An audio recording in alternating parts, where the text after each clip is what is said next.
Lidia vivió toda su vida como una sombra en su familia, pero una decisión valiente lo cambió todo. Me llamo Lidia, tengo 33 años y vivo en los suburbios de Portland, Oregón. Soy la hija mayor de una familia de 4, mi padre Dennis, mi madre Marlene y mi hermana pequeña Kelly, quien es 5 años menor que yo. Desde pequeña aprendí a soportar en silencio. Siempre fui la estable, mientras que Kelly, ella era la tormenta que todos protegían a toda costa. Recuerdo con claridad el día que mi madre me llevó al hospital para conocerla. Llevaba conmigo un osito de peluche azul que había comprado con mi propio dinero después de ahorrar durante 3 semanas. Lo apreté con fuerza como si fuera un tesoro mientras entraba en la habitación con una emoción inocente. Mi madre sonrió y me dijo: Lidia, tienes que ser una buena hermana mayor y estar dispuesta a compartir con ella. Asentí, sin saber que esa frase sería un eco constante a lo largo de toda mi infancia. Desde que Kelly pudo caminar, se acostumbró a ser la prioridad. Cada vez que se caía, mamá corría a levantarla, pero cuando era yo la que caía me decían: levántate, ya eres mayor. Aprendí a vendarme las heridas, tanto las de la piel como las del alma. Una vez, cuando tuve fiebre alta el día del cumpleaños de mamá, en lugar de llevarme al médico, me dijo que me quedara quieta para no arruinar sus preparativos para la fiesta.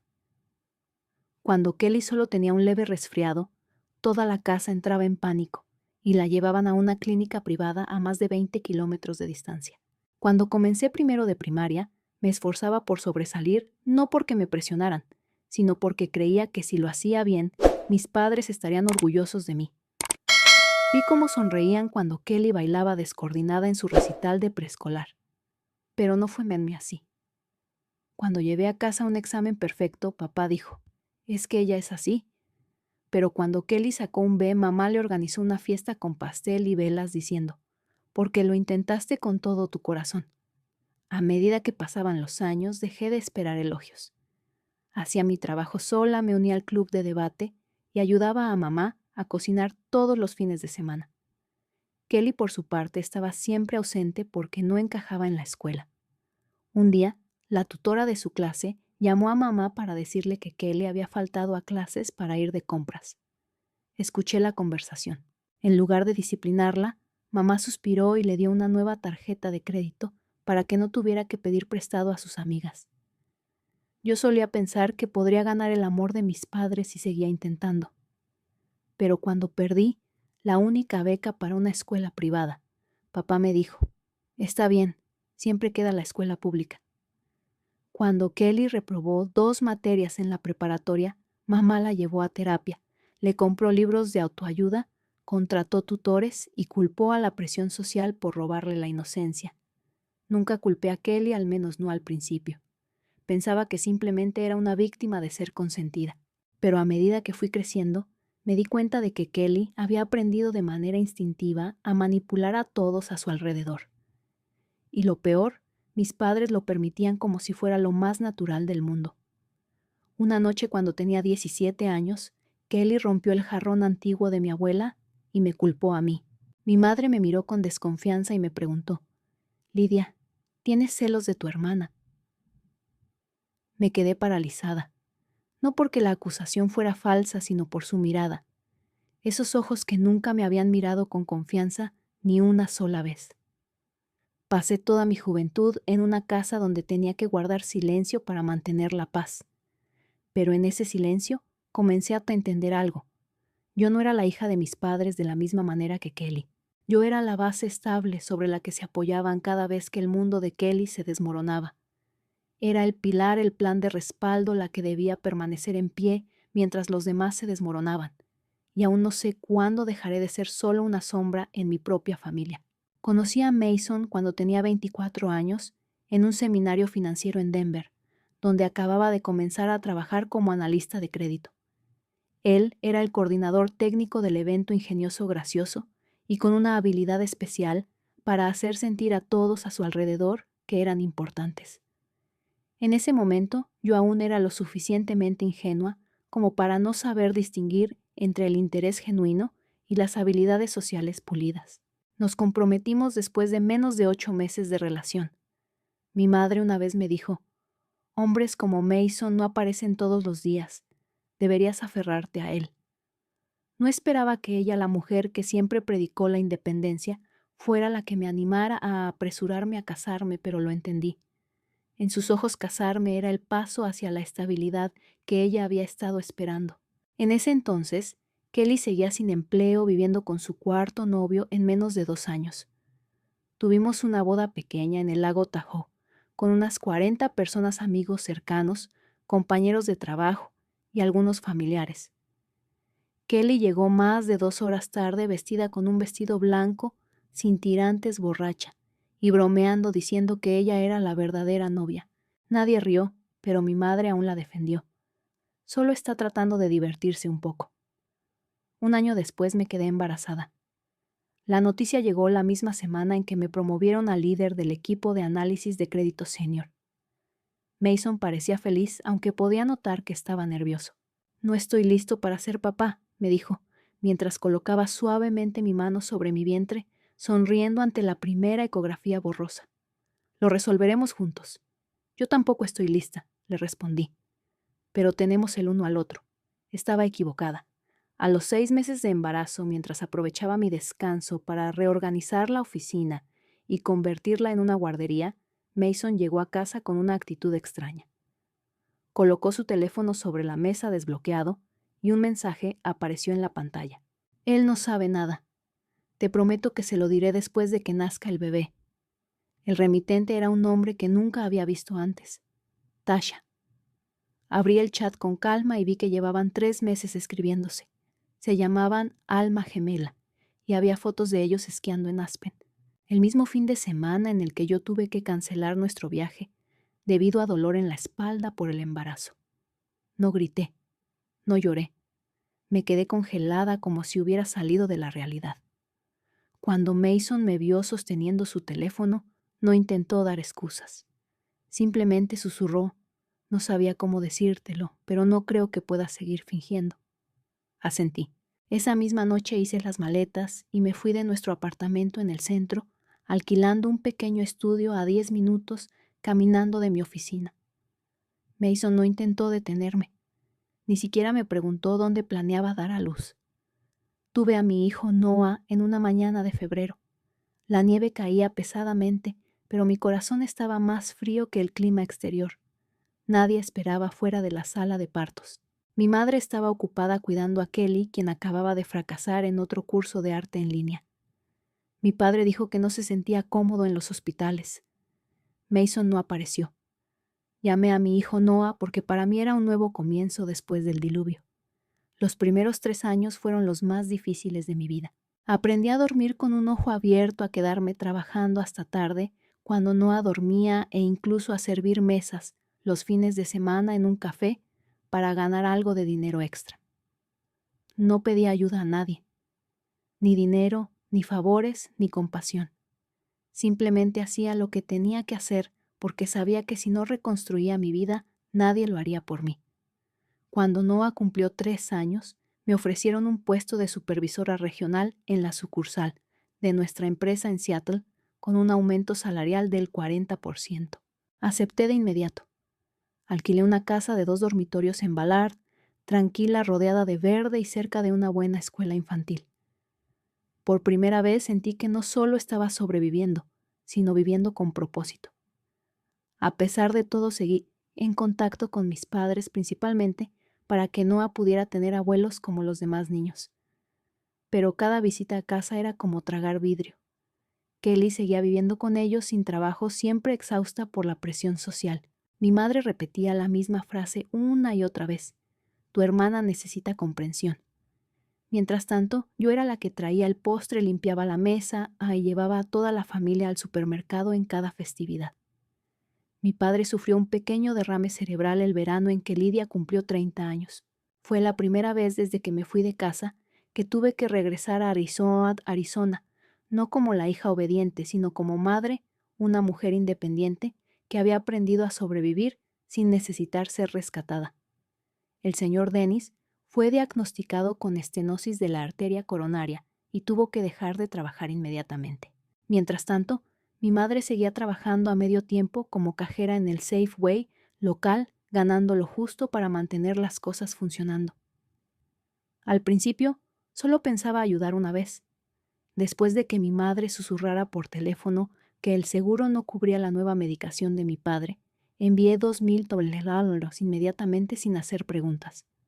Una semana después, llamó de nuevo. El aire acondicionado no funcionaba. Era julio y se sentía como si estuviéramos ardiendo. Mi padre no soporta el calor. No dudé. Llamé a un técnico y pagué con mi tarjeta. Luego fue todo el techo con goteras el Ford del 2005 que no arrancaba las tarifas atrasadas de los servicios. Una a una las facturas se drenaban de mi cuenta como si alguien hubiera abierto un grifo. Abrí una cuenta secundaria, le adjunté una tarjeta de respaldo y se la envié a mi madre para emergencias. Pero las emergencias empezaron a llegar tan regularmente como mi propio alquiler. Me tranquilizaba. Está bien, puedo soportarlo. En ese momento ganaba $120,000 al año, sin contar los bonos trimestrales. Incluso consideré comprar una casa nueva para mis padres, pero me detuve. No estaba loca. Las cosas realmente se desmoronaron cuando Kelly se mudó de nuevo con nuestros padres después de tomarse un tiempo libre del trabajo para centrarse en su salud mental. Mi madre me llamó, con un tono como si estuviera pidiendo embutidos. Ya sabes que Kelly está pasando por un mal momento. Estoy pensando en llevarla a un terapeuta privado en Scottsdale, pero mi seguro no lo cubre. Le pregunté directamente. ¿Quieres que lo pague yo? Guardó silencio durante unos segundos y luego dijo algo que me hizo apretar el pecho. Bueno, ¿quién más va a hacerlo, Lidia? No recuerdo la última vez que alguien en la familia me agradeciera, pero sí recuerdo con claridad la amargura que sentía al mirar mi historial de transacciones bancarias. Solo en el último año había gastado más de $28,000 en cosas que no podían gestionar. Después de años cargando con todo, desde medicinas y reparaciones de coches, hasta las facturas del hospital de Kelly y hasta una suscripción de Amazon Prime que nunca pedí, pensaba que era fuerte por aguantar todo sin quebrarme. Pero una noche después de acostar a Noah me senté frente a mi portátil y observé mi cuenta de ahorros menguando. Mi corazón se detuvo un momento y me pregunté si tuviera un accidente o perdiera mi trabajo. ¿Quién cuidaría de mí y de mi hijo? Ciertamente no mis padres y definitivamente no Kelly, que acababa de subir fotos de un viaje de camping en Sedona con un perro recién adoptado. Mientras mi madre seguía llamándome todas las semanas pidiéndome dinero para gasolina para llevar a tu hermana a terapia. Algo extraño había en esas llamadas. Nunca preguntaban si yo estaba bien. Nunca preguntaban cómo le iba a Noah en la escuela o si estaba durmiendo bien. Cada conversación giraba en torno a si podía transferir un poco más este mes. La factura del gas está más alta de lo habitual. Kelly necesita un portátil nuevo para su curso online. Un día no envié nada. Mi madre llamó exactamente a las 9:00 p.m. Su voz sonaba fría como si fuera una desconocida. Si ya no sientes que formas parte de esta familia, dilo. Me quedé en silencio. Luego colgué. No pude dormir esa noche. Recordé cuando Kelly perdió el collar de herencia de la abuela en la secundaria y me culpó a mí. Mi madre le creyó. Estuve castigada un mes aunque nunca encontraron pruebas. Desde entonces me aferré a una verdad. Hay cosas que no importa cuántos años pasen, no cambian.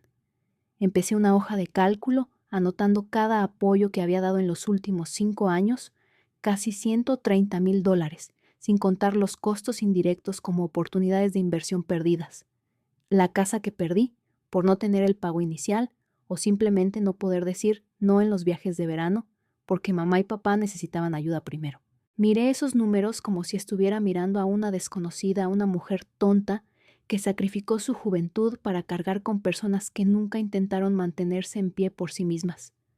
Y comencé a sentir miedo, no de quedarme sin dinero, sino de no tener el coraje de decir basta. Kelly no solo fracasó, repitió el fracaso como si fuera un hábito, llamándolo una fase de autodescubrimiento. A los 28 años, abandonó un programa culinario en Santa Fe, después de solo 6 semanas porque el instructor tenía energía negativa. Un mes después, se mudó con su nuevo novio Roy, un bartender de 10 años mayor y con un DUI en su historial. Mis padres seguían pagándole el alquiler alegando que Kelly necesitaba tiempo para recuperarse. Y le pregunté a mamá directamente: ¿qué significa recuperarse, mamá? Ella vive de mi dinero. Sale con alguien recién salido de rehabilitación y no ha tenido un trabajo estable en 3 años. Mamá suspiró. Luego me dijo la frase que ya había oído tantas veces que podía recitarla. Kelly no es como tú, cariño. Tienes que entender que ella es más delicada. Casi me reí, no por humor, sino por agotamiento. No podía contar cuántas veces mamá había usado delicada para justificar la pereza y la irresponsabilidad. Kelly podía gritar, tirar cosas, romper su teléfono, llamarme una princesa arrogante frente a toda la familia. Y aún así papá la defendía. Está estresada, no lo tomes a mal. Estresada. Esa palabra se había convertido en su pase de oro para hacer lo que quisiera. Mientras tanto, a mí me regañaban por pagar una factura con 2 días de retraso. Lidia, no pongas en riesgo tu puntaje de crédito. Tienes un hijo que criar. Todo llegó a su punto de quiebre el otoño pasado, cuando me enteré de que Kelly había sido hospitalizada por mezclar Xanax con alcohol. Me enteré por un amigo de la secundaria, no por mis padres. Ellos lo mantuvieron en secreto porque temían que yo reaccionara. Cuando llamé a mamá, contestó su voz temblorosa: «Está todo controlado, no hace falta que te preocupes». No respondí, pero unas horas después revisé la cuenta secundaria que había abierto para mamá y vi un retiro de $300 fechado el mismo día en que Kelly fue ingresada. Volví a llamar. Mamá no lo negó. Solo dijo que el hospital no aceptaba el seguro al principio, así que usó la tarjeta temporalmente. «No te preocupes, te lo reembolsaremos». No la creí. No por el dinero, sino porque no pensaban que merecía saberlo. Y porque Kelly, la que casi se mata, seguía siendo la protegida, mientras yo, una madre soltera, trabajando 60 horas a la semana, era tratada como un cajero automático ambulante. Una semana después, Kelly fue dada de alta. Mi madre organizó una pequeña fiesta de recuperación en casa sin avisarme. Solo me enteré porque mi tío publicó unas fotos en Facebook con el mensaje: «Bienvenida de nuevo, Kelly. La familia es todo». En la imagen, Kelly estaba sentada en el salón, sonriendo con una copa de vino en la mano, usando el suéter que le había regalado a mamá para Navidad el año pasado. Lo único que sentí fue vacío. Cuando llamé para confrontar a mamá, me respondió: «Ya tienes tanto, Lidia. Tu ex ya no está en tu vida, tienes un buen trabajo, un hijo adorable, una casa bonita. Kelly no tiene nada. Si no la defiendo yo, ¿quién lo hará?». Esa frase me dio como un puñetazo en el pecho. Colgué sin decir nada, lo entendí. En los ojos de mamá yo no necesitaba amor, solo se esperaba que cargara con el peso. 2 semanas después recibí un correo electrónico del departamento de facturación del Hospital Scottsdale, donde Kelly había sido tratada. Me pedían confirmar el pago de una factura de $2,700 a nombre de Lidia Carver. Ese soy yo. Resulta que mamá había usado mi tarjeta para poner el depósito hospitalario sin decirme nada. Llamé directamente al hospital, congelé la tarjeta y revocó todas las autorizaciones. Luego le envié un correo a mamá. De ahora en adelante, cualquier gasto a mi nombre debe tener aprobación por escrito. Si sigues tomando decisiones sin mi consentimiento, tomaré medidas legales. Ya no soy una niña. Sé cómo protegerme. Mamá no respondió de inmediato, pero 2 días después papá me llamó. Su voz sonaba suave, casi suplicante. «Lo que hiciste realmente lastimó a tu madre. Ha estado perdiendo el sueño por ello. Kelly siente que su propia hermana la ha abandonado». Me quedé en silencio, cada palabra como una aguja en mi piel. Entonces le pregunté: «¿Alguien en esta familia ha preguntado si yo estoy sufriendo?». Silencio. Fue entonces cuando supe que había llegado al final, y la amarga ironía. Para finalmente ser vista tuve que desaparecer. Este año decidí organizar el Día de Acción de Gracias en mi casa en Vallarta. Noah ya tenía 6 años, lo suficientemente grande para empezar a crear recuerdos reales de reuniones familiares cálidas. Pasé toda la semana planeando. El pastel de calabaza era de la receta de mi abuela. El pavo lo pedí en la famosa tienda de asados en Fremont. Incluso compré un nuevo set de platos manteles beige, copas de vino de cristal. Todo estaba perfecto hasta el último detalle. 3 semanas antes del festín, llamé a mis padres para invitarlos. Mamá sonaba inusualmente alegre. Eso está genial. Estaba pensando que necesitamos un cambio este año. Tu papá se ha estado sintiendo mejor. Estoy segura de que a Kelly también le gustará. Asentí por teléfono. Aunque no estaba segura de si Kelly realmente aparecería o si se echaría atrás a última hora como todos los años, aún se lo conté a Noah. Este año todos vienen aquí. Tú serás el pequeño anfitrión. Noah y yo pegamos hojas de arce de papel en la puerta de entrada e hicimos invitaciones a mano para todos. Elegí un vestido color castaño. Noah llevaba una camiseta verde con pequeños pavos impresos. La mañana de Acción de Gracias me levanté a las 6:00. Puse el pavo en el horno y puse música suave. La cocina se llenó con el aroma de canela nuez moscada y algo que no había sentido en mi familia en mucho tiempo. Paz. Alrededor de las 11:20 a.m. recibí un mensaje de mamá. Cariño, ¿te importaría moverlo a nuestra casa? Kelly no está muy bien. Se siente más cómoda en casa. Me quedé congelada con un guante de horno todavía puesto, el pavo casi listo. Llamé inmediatamente. Mamá, ya he preparado todo. El pavo está en el horno. Nadie ha estado esperando por todos. Su voz bajó. Ese tono que usas justo antes de decir algo que nadie quiere oír. El problema es que Kelly dijo que no quiere venir si tú estás allí. Dijo que le estás poniendo una presión invisible. No sé exactamente qué significa eso, pero su médico dijo que debe evitar el estrés. Contuve la respiración por unos segundos. Lo que quieres decir, mamá y papá, podrían traer la comida. He puesto la mesa aquí. Tú solo descansa. Ya hablaremos otro día. Justo en ese momento, Noah corrió desde la sala de estar, sosteniendo la tarjeta que hizo para sus abuelos. Mami, ya casi llegan abuela y abuelo. No pude responder. Después de una pausa, la voz de mamá se suavizó. Lidia, no quiero que esto sea un gran problema. Sabes lo sensible que es Kelly. Hoy no es el día para presionarla. Me reí en voz baja, no porque fuera gracioso, sino porque no lo podía creer. Yo, que había preparado todo, estaba siendo echada para no molestar a la hermana que no había aportado nada. Colgué sin despedida, sin gritar. 1 hora después me dirigí a la casa de mis padres. Llevé el pavo, la salsa de arándano y los 12 rollos de canela que Noah y yo habíamos horneado juntos. Tan pronto como pisé el porche, la puerta se abrió. Mamá salió como si hubiera estado esperando. ¿En serio viniste? Miré la bandeja que aún sostenía. No es Acción de Gracias. Entré.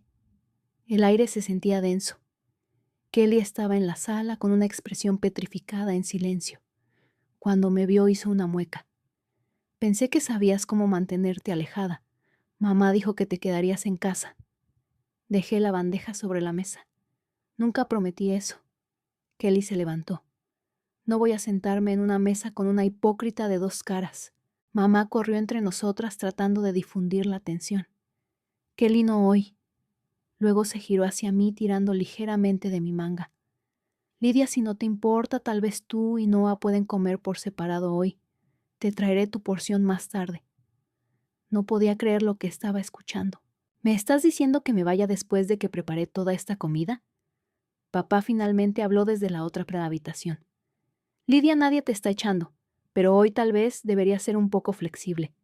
Kelly está en tratamiento. ¿Y qué hay de Noah? Ha estado esperando toda la semana. No merece ser tratado como un invitado en su propia familia. En ese momento, Noah entró en la habitación y vio a todos tensos. Mami, ¿por qué todos se ven tristes? Me agaché y lo abracé. Luego me volví hacia mi madre, mi voz tranquila pero firme. Nos vamos, no envíes nada. Nosotros nos encargamos. Kelly soltó una risa sarcástica. De todos modos, ya estás acostumbrada a estar sola, ¿verdad? La miré directamente a los ojos. Sí, y nunca me hizo más débil. Tomé a Noah de la mano y salí de esa casa. Él aún sostenía la tarjeta que nunca llegó a entregar. Y yo, por primera vez en mi vida, no me sentí herida. Me sentí clara de que a partir de ahora nunca volvería a cruzar esa puerta a menos que me trataran como a alguien que realmente pertenece. Esa noche, después de dejar la casa de mis padres, Noah y yo paramos en un pequeño restaurante, en la carretera, un diner de hamburguesas vintage en la esquina de la 45, sin pavo, sin mantel, sin el tintinear de copas. Pero cuando Noah dio su primer bocado de la hamburguesa y me miró sus ojos aún un poco confundidos, supe que tenía que mantener la calma. No podía permitir que él recordara el Día de Acción de Gracias a sus 6 años como un día lleno de gritos y de la ira reprimida de su madre. Después de acostarlo, preparé una taza de chocolate caliente y me senté frente a mi laptop para revisar el plan de gastos semanal. Tan pronto como abrí la aplicación bancaria, apareció una alerta roja en la parte superior de la pantalla. Alerta. Retiro inusual. $4,800 de la cuenta secundaria el 23 de noviembre. Destinatario Catherine Carver. Dejé la taza. Mis palmas se enfriaron. Catherine es el nombre completo de Kelly.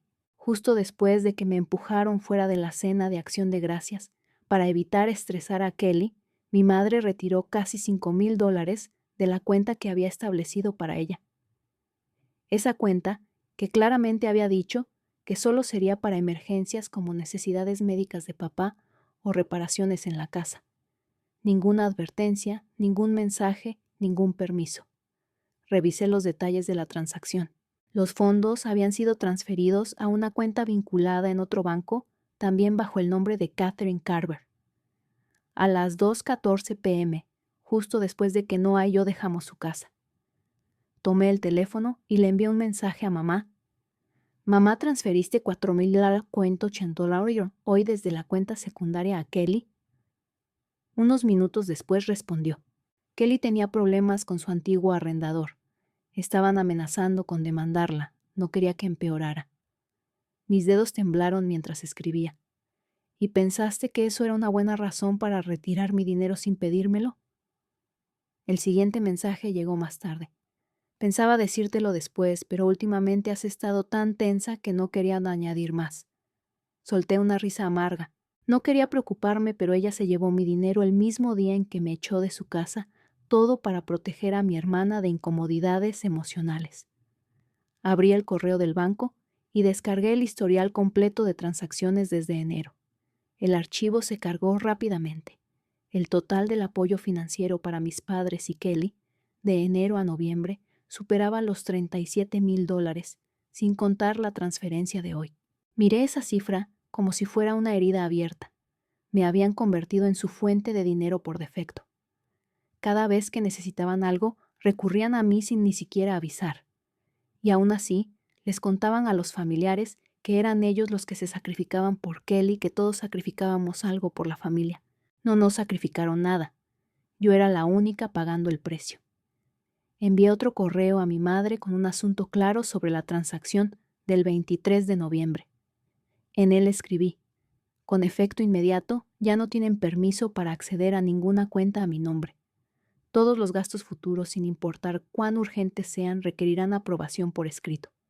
De lo contrario, los consideraré retiros no autorizados de fondos personales. Congelaré temporalmente la cuenta secundaria en un plazo de 24 horas. Además, espero recibir una copia de la transacción a Kelly y una explicación detallada de cómo se utilizaron los fondos.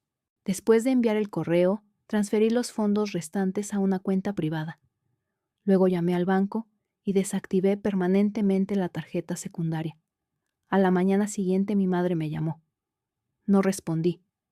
Además, esa mañana recibí un correo de mi prima Gina desde Phoenix, alguien con quien rara vez hablaba. El mensaje era corto pero desgarrador. Lidia, ayer, Kelly publicó una historia en Instagram mostrando un regalo sorpresa. Sostenía un recibo por casi $5,000 pagado en su totalidad. Y dijo: pensé que estas fiestas serían una porquería, pero alguien sí sabe cómo sorprenderme. ¿Fuiste tú? Ingresé a mi cuenta anónima y busqué el Instagram de Kelly. La historia ya no estaba, pero Gina había adjuntado una captura de pantalla, un recibo de depósito de seguridad de un apartamento de lujo en Scottsdale. Los apartamentos allí requerían un ingreso mínimo de $90,000 anuales. Sobre la mesa junto a él había una copa de champán y una pequeña maceta con un cactus que decía: "La gratitud es opcional". Mi furia ya no era solo ira. Era algo que había estado cociéndose durante años después de haber sido manipulada con frases como: "Tú eres más fuerte, puedes permitírtelo", o "La familia significa ayudarse mutuamente". No, la familia no es un lugar donde tienes que callar para poder existir. Me levanté, abrí mi laptop y comencé a redactar un largo documento. El nombre del archivo: Resumen de apoyo financiero últimos 5 años. Pero no sabía cuándo lo utilizaría. Esta vez, no seguiría fingiendo que no veía lo que estaba pasando. Y si alguna vez me obligaban a hablar, lo haría. Cada dólar, cada persona, cada acto sería documentado. No más ambigüedades, no más perdón incondicional. A la mañana siguiente, tomé 2 días libres en el trabajo. Necesitaba tiempo no solo para reorganizar las finanzas, sino también para reorganizarme a mí misma. No podía seguir viviendo como si todo estuviera bien, cuando claramente me estaban agotando hasta el punto de casi no poder respirar. Envié un correo a mi asesor financiero Matt, quien me había ayudado a invertir mis primeros ahorros hace 6 años. Asunto: necesito reestructurar el plan de apoyo familiar con urgencia. En el correo le expliqué brevemente la situación. Adjunté una hoja de cálculo detallada con todos los gastos de los últimos 5 años y terminé con una frase firme: quiero eliminar todo el apoyo financiero para mis padres y Kelly, pero no quiero dejarlos completamente devastados. Necesito un plan de transición de 6 meses con límites claros y un acuerdo por escrito. Matt respondió: en menos de 1 hora, entiendo tu situación. Ahora es el momento de poner límites claros. Hoy te enviaré 3 opciones de apoyo en fases y elegiremos la más razonable según tu presupuesto actual. Por primera vez en años no me sentí como una víctima. Estaba recuperando el control paso a paso. Esa noche, después de que Noah se acostó, me senté frente a mi ordenador y redacté un correo a mis padres. No era un mensaje cargado de emoción. Era una declaración formal, como un contrato de rescisión. Asunto: reseteo de la relación financiera de Lidia. Queridos mamá y papá, tras revisar a fondo toda la historia financiera de los últimos 5 años, me he dado cuenta de que el apoyo que he brindado ha superado con creces mis capacidades personales. La cifra total asciende a más de $140,000, casi la mitad de lo que podría haber invertido en el futuro de Noah. Nunca pedí reembolsos, pero sí necesito transparencia y respeto, algo que nunca se ha dado. A partir del primer día del próximo mes, iniciaré una fase de reducción de apoyo económico de 6 meses. Enviaré el plan específico junto con un acuerdo escrito, revisado por mi abogado. Después de ese periodo, todo el apoyo terminará. Ya no cuento con los recursos financieros ni emocionales para seguir manteniendo una relación unilateral. Por favor, entiendan que esto no es por odio, sino por necesidad de autoconservación. Si desean hablar directamente, estoy dispuesta, pero solo bajo los términos de respeto mutuo y transparencia. Lidia. No esperaba una respuesta positiva, pero ya no temía su enojo ni que me ignoraran como antes. Esta vez yo era la que tenía el control. Menos de 3 horas después mi madre me llamó. No contesté. Un mensaje llegó poco después. ¿De verdad vas a detener esto? Sabes que no podemos manejarnos si nos cortas de esa manera. Sin disculpas, sin explicaciones, solo culpas, como si fuera mi culpa. Negarme a seguir sacrificándome indefinidamente. Respondí con una línea: esto no es un corte, es establecer un límite. Y si no pueden vivir sin que yo cargue con todo, quizás sea hora de mirarse al espejo. Esa misma noche solicité el cierre de la cuenta secundaria y la revocación del acceso a todas las tarjetas que no estuvieran a mi nombre. El banco confirmó que el proceso estaría completo en 24 horas. Matt me envió 3 planes de reducción. Elegí el segundo: reducir el apoyo en un 25% cada 2 meses hasta que termine en 6 meses. Se incluyó una condición: ninguno de los fondos podría usarse para Kelly sin mi consentimiento por escrito. Contraté a un abogado para revisar el borrador y les pedí a mis padres que lo firmaran o renunciaran a todo el apoyo. 7 días después recibí un sobre de mi madre. Dentro solo había el acuerdo firmado, con una firma temblorosa, y una nota garabateada en el borde de la página. Aun si me hieres te deseo paz. Sin disculpas, pero tampoco resistencia. Doblé la carta y la guardé en el cajón junto al archivo que había preparado titulado Evidencia de apoyo financiero no reembolsable. No sabía cuándo lo necesitaría, pero esta vez no lo borraría. Porque si algún día intentan torcer la verdad, no tendría que demostrar nada con palabras, solo con números y firmas. Ya no más lágrimas, ni más silencios, ni asumir que siempre estaré allí para salvar a todos menos a mí misma. 3 semanas después, de Acción de Gracias, mi casa se sentía completamente diferente. El aire ya no se tensaba cada vez que sonaba el teléfono. Ya no había notificaciones de retiradas automáticas. Ya no había mensajes urgentes en medio de la noche. Noah y yo comenzamos a crear nuestras propias tradiciones, pequeñas pero suficientes para hacer que este lugar realmente se sintiera como hogar. Cada sábado horneábamos pan de canela. Noah lo llamaba el experimento dulce porque cada vez insistía en añadir un ingrediente secreto. Una semana fue un toque de cacao, otra una gota de extracto de naranja. Le encantaba ponerse un delantal a juego y ver pacientemente cómo la cuenta regresiva del temporizador avanzaba cada minuto, aunque solo tenía 6 años.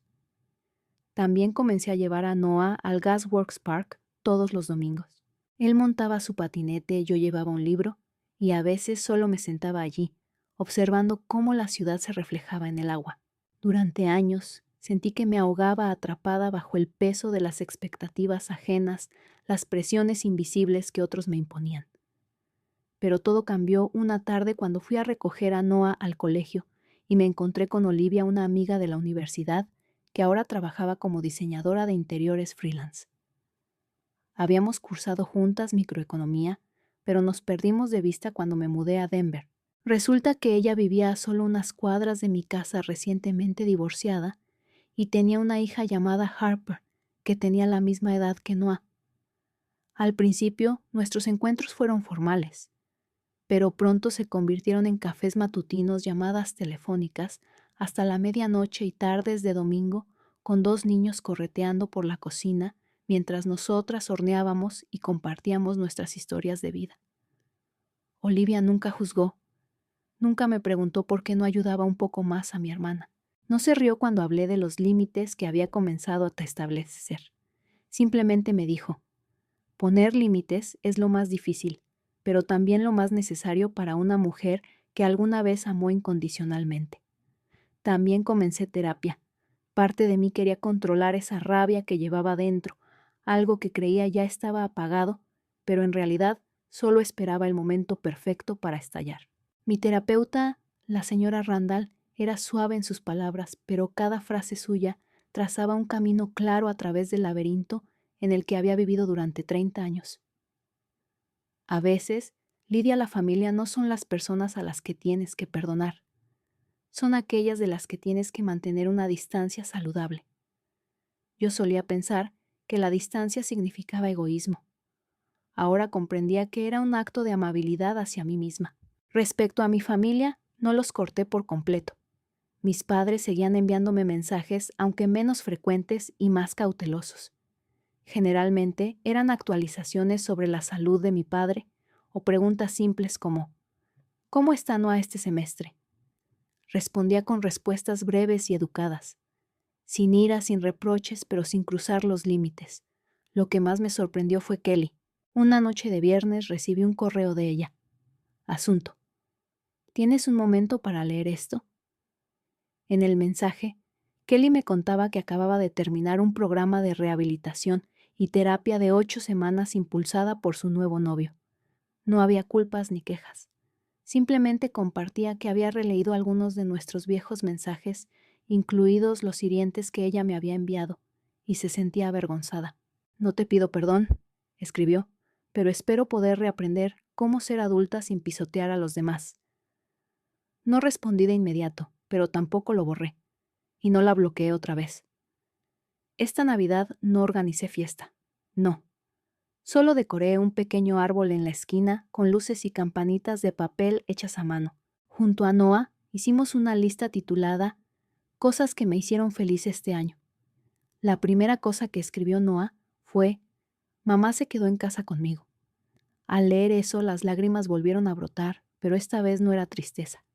Era porque todo lo que antes temía, perder mi autoestima, el control sobre mi vida, el vínculo con mi hijo, todo eso comenzaba a regresar lentamente de una forma que nadie podría quitarme nuevamente. Tal vez no esté completamente curada todavía. Tal vez aún haya días en los que tendré que tomar una respiración profunda para no responder a un mensaje provocador. Pero al menos ahora sé que tengo el derecho de decir no. El derecho de apartar mi mano de la que solo toma y nunca me la devuelve. Y en este pequeño hogar nuestro donde las luces cálidas caen sobre los libros abiertos y el mantel está cubierto de canela, he llegado a entender algo. La verdadera familia no empieza con la sangre. Comienza con el respeto y con la elección de no hacernos daño incluso cuando podemos. La historia de Lidia es un poderoso recordatorio de que los lazos familiares no se pueden construir sobre sacrificios unilaterales. A veces el amor significa saber cuándo decir basta y establecer límites para protegernos a nosotros mismos y a aquellos que realmente lo merecen. En una sociedad que aún glorifica el deber y la piedad filial, Lidia eligió el camino más difícil, alejándose valientemente del rol de cuidadora por defecto para recuperar la paz, la autoestima y un futuro para ella y su hijo. Y ese fue el primer paso hacia la sanación. ¿Qué piensas sobre la elección de Lidia? Si fueras tú, habrías hecho algo diferente. Comparte tus pensamientos en los comentarios y no olvides seguir el canal para más historias familiares conmovedoras y sinceras.